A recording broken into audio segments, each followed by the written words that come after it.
everyone. So we have started the new year with a new segment, and we have brought in Aravind back. Hi, Aravind. Hello, Happy New Year. Happy New Year to you too. So, like we said, right, we have reeled you into the podcast more and more, and now you are a part of a new fixture that we have we have brought in. So this is what we are trying to do. Is we are trying to do a tactical analysis, or something that what we fans notice as what is happening on the pitch and what to make out of it. That is what we are trying to do with this series. That's the whole idea. So if you guys like what you're seeing, and if you want us to add something more, or if you want to add onto it, please do comment, but do like and share. So with all that out of the way, Arvind, this is a very good game that was ruined by refereeing, right? Like this game, I was so happy that we are starting the series with the game because it has so much of on-field stuff that was happening. But although the result was completely ruined by something else that is not related to on-field at all. Yes. Right. So what I was thinking is, let's not talk too much about the refereeing, because we do have our podcast where we are going to lament and blast Stuart Atwell to the best of our abilities. But what we will try to see is, the part where how Arsenal played this game, because we are incredibly proud of this performance. Absolutely. At least I was. Like, we have put 20-year-old kids on the pitch, and they have played against one of the best teams in the league, in the country, in the world, and they have come toe to toe with everything on there. 100%. Right. So this is a performance that needs to be dissected. 100%. Yes. So let's start with this, right? Like, let's start with the starting lineup and the idea behind it. We have been playing the 4-2-3-1 for some time, right? But it would have been easier to go back to a back three against Manchester City. So explain to me if this is a decision that is for the game, or if it is the decision that this is the direction that Arsenal club is going on. I think it's the latter. You see the philosophy that Arteta wanted to bring in when he initially took charge, and this was a team with the likes of Mustafi, Socrates, Ozil, etc. They were notorious for not being lasting in Arteta's system, for lack of a better term. But he had kind of that vision where he wanted to progress the ball from the back. He wanted all his players to progress and fall back as a team. And I think that is becoming the identity of Arsenal more and more. We don't anymore go for horses for courses kind of a setup. We go with the system, we go with the philosophy. This is who we are, this is how we play, and we want to implement that. From that standpoint, I didn't think there was going to be a change in the formation.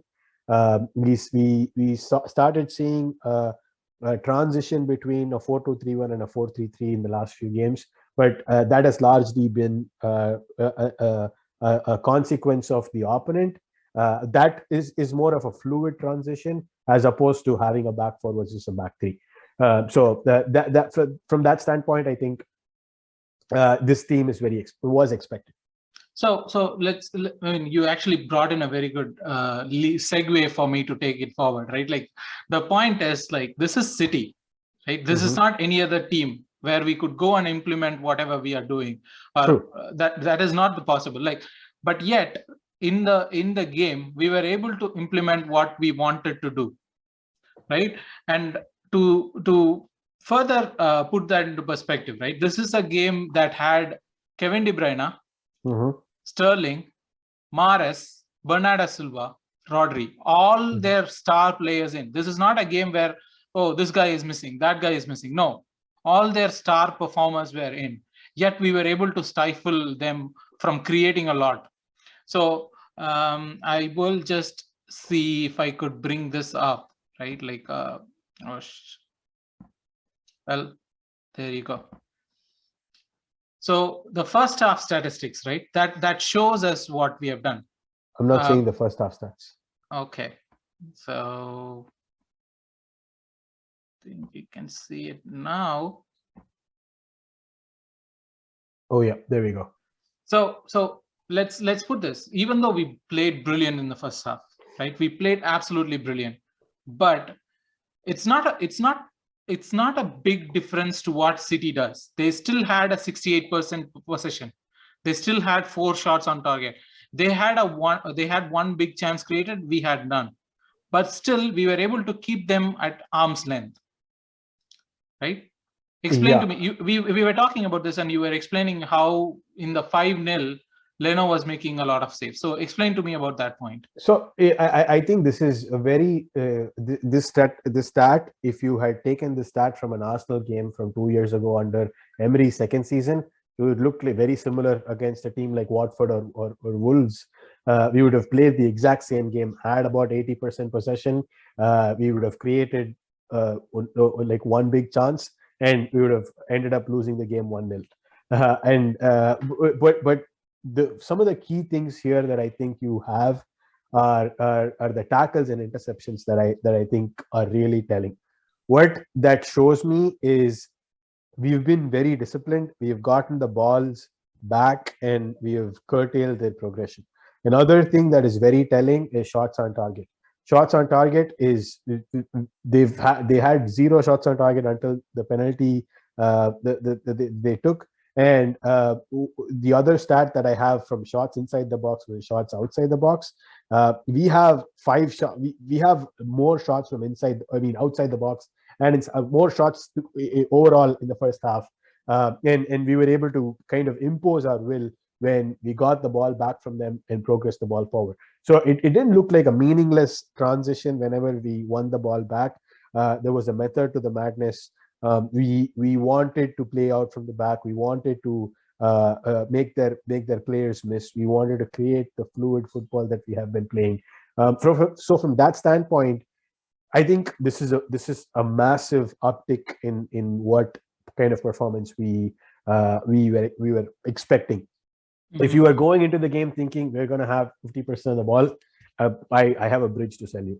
There is no way against a well-oiled machine like Man City you're going to have that much of the ball.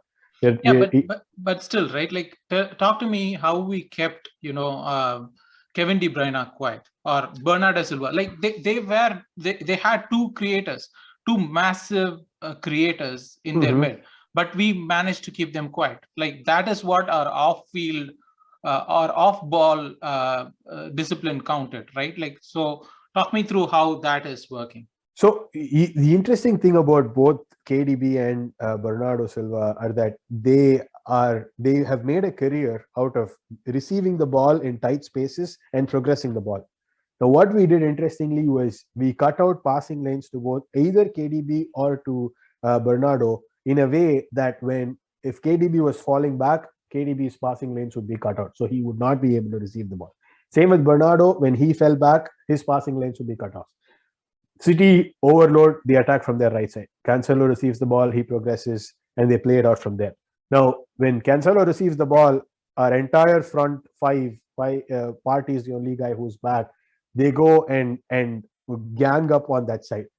The key thing there is KT was not a part of that gang. KT was marking Mahrez behind. So if they tried to do an outlet over the top, you had KT making sure that Mahrez wasn't open and getting the ball across. So even in situations where KDB or Bernardo Silva had space, we did an excellent job in making sure that the passing lanes for them was cut out. At the same time, there was somebody who was coming to create the pressure on KDB or Bernardo. So I think that's probably what led to the goal in the first place. You saw how Ben White directly attacked KDB as soon as he received the ball. With so much space, my first instinct would have been to push the ball about 5 yards in front and then run towards the ball to progress the ball. And that's exactly what KDB did. And he played right into our hands. So those are kind of the nuances that I think you have to read the game so much to kind of understand what was happening. Yeah, this exact thing. So we win the ball back, and the midfield triangle that we have between Partey, Xhaka, and Odegaard, that played perfectly. And you see with that one pass, Odegaard takes out about 55% of City's team. We're now having a 4-on-4 literally. Yeah. And those are the kind of things that I think we have to start looking at even more. And as you're playing as a team, you're going to build that chemistry. You're going to find those open men. Like Odegaard didn't have to receive the ball, look for the player, and then pass. He knew Tierney was going to make the run. All he had to do was put the ball in Tierney's path. We could see the space that is there for Tierney to run in, right? Like on the left, you could see on the left of Odegaard that so much space for KT to run in. And when he gets in, the interesting thing for me in the final ball is that we had both Saka and Lacazette in there. And usually our regular pass would be that the pass would have been for Odegaard in the center where there is ample amount of space. But KT went in for the striker ball, and that's why it went to Saka. So that's where you create the imbalance, right? Look at the right-hand side of the pitch here, or the left-hand side from this side. It's a 3-on-2 situation. Ruben Diaz and Nathan Ake have to deal with Odegaard running in, Lacazette and Saka who are already there. Now, Ruben Diaz, I think that's Ruben Diaz. I don't know if that's Laporta. He doesn't know that Saka is going to come in front of him. That was Nathan Ake's job. Nathan Ake has been completely careless there. Mm-hmm. And when the ball gets played, this central defender, he's before the ball is played, he doesn't know which way the ball's going to go. So he has to be measured. He can't commit himself one way or another. It might be too late. And Saka uses that that second late decision that centre back is taking. He takes advantage of that. He comes in and scores the goal. This is pretty much what Eddie Nketiah has modeled his career around, except that he's doing more closer to the D. But this is pretty much what a goal from nothing comes out to be. Yeah, it's a very good goal to have, but also it kind of typified what we are trying to do, right? Like as a performance, as a team, what is the strategy? What is our on the ball movement like? That is what we are trying to find out, right? Because off the ball, you have explained like what we are trying to do. We are trying to manage the game in a way where we are keeping their players quiet. In fact, I remember that Ederson has to be brought into the fore for them to create a situation where they could have a defensive back three kind of situation, right? So yeah, that is the off the ball. But regarding the attacking thing, I had this screenshot also. This is the shot that Martinelli took, which blesses over, right? Like, so in this situation, what was interesting, right, was happening. This is a situation that has been happening with Arsenal a lot. At least that's what I'm noticing, that we are flooding the box with players. And one of the interesting players is Xhaka. Xhaka making the run into the box. And that has been happening for the past couple of games. Yes. Right? From moving Xhaka from a left back filler position to someone who makes the run. See, that accomplishes two things. One, Xhaka is slow, a little. No, he's slow defensively. When you have Xhaka as a part of a double pivot and Partey is forward, Xhaka doesn't have the speed to break up transitions and it ends up getting a yellow card. Now, what this does is it allows Partey to be the lone pivot. He's a better reader of the game. He's faster than Xhaka, and he's got more dexterity than Xhaka does.